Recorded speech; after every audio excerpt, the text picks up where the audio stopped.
जहाँ डाल डाल पर सोने की चिड़िया करती है बसेरा, वो भारत देश है मेरा, वो भारत देश है मेरा। नमस्कार, હું ડાભી ભાવિન આપણા ભારતના સમૃદ્ધ અને ગૌરવતાભર્યો ભૂતકાળ અને ગતિશીલ વર્તમાનની ઝાંખી અને વિકસિત ભવિષ્યનું ચિત્ર બતાવવા જઈ રહ્યો છું।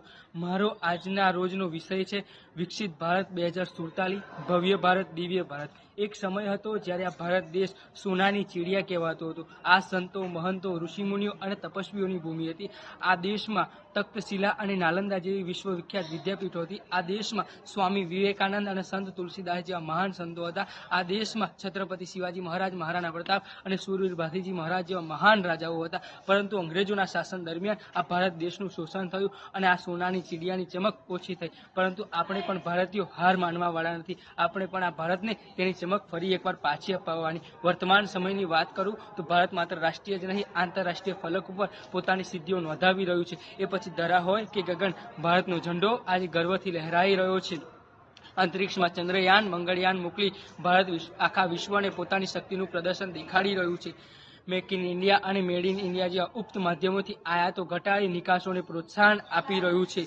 આ જ ગતિને વેગ આપવા માટે આપણા લોકલાડીલા વડાપ્રધાન શ્રી માનનીય શ્રી નરેન્દ્રભાઈ મોદી સાહેબે દરેક ભારતીય સામે એક લક્ષ્ય મૂક્યું। આ લક્ષ્ય છે ભારતને 2047 સુધી વિકસિત રાષ્ટ્રની યાદીમાં સામેલ કરવું। આજના આ વિકાસશીલ ભારતને વિકસિત ભારતનો દરજ્જો અપાવવાનો છે। હાલ વૈશ્વિક કક્ષાએ ભારત 5મા નંબરનું અર્થતંત્ર છે, જે ભવિષ્યની અંદર 3જા નંબરનું સૌથી ગતિશીલ અર્થતંત્ર બનવા જયું છે। 23મી ઓક્ટોબર 15મી ઓગસ્ટ 2023ના રોજ લાલ કિલ્લા ઉપરથી આપણા લોકલાડીલા વડાપ્રધાન માનનીય શ્રી નરેન્દ્રભાઈ મોદી સાહેબે ભારતને એક વિકસિત રાષ્ટ્ર બનાવવાનો સંકલ્પ લીધો હતો, જેમાં ભારતના સ્વતંત્રતાના 100 વર્ષ પૂર્ણ થવાના સમય એટલે કે 15 ઓગસ્ટ 2047 સુધી ભારત વિકાસશીલ રાષ્ટ્રમાંથી વિકસિત રાષ્ટ્ર બનવા તરફ અગ્રેસર રહેશે। જે અંતર્ગત ભારતમાં આર્થિક વિકાસ, પર્યાવરણ, સામાજિક તેમજ સુશાસન લાવવું તે દરેક ભારતીયનું લક્ષ્ય રહેશે। ભારતમાં શિક્ષણ, સ્વાસ્થ્ય તેમજ વિવિધ સુવિધાઓ એટલી ઉચ્ચ હશે કે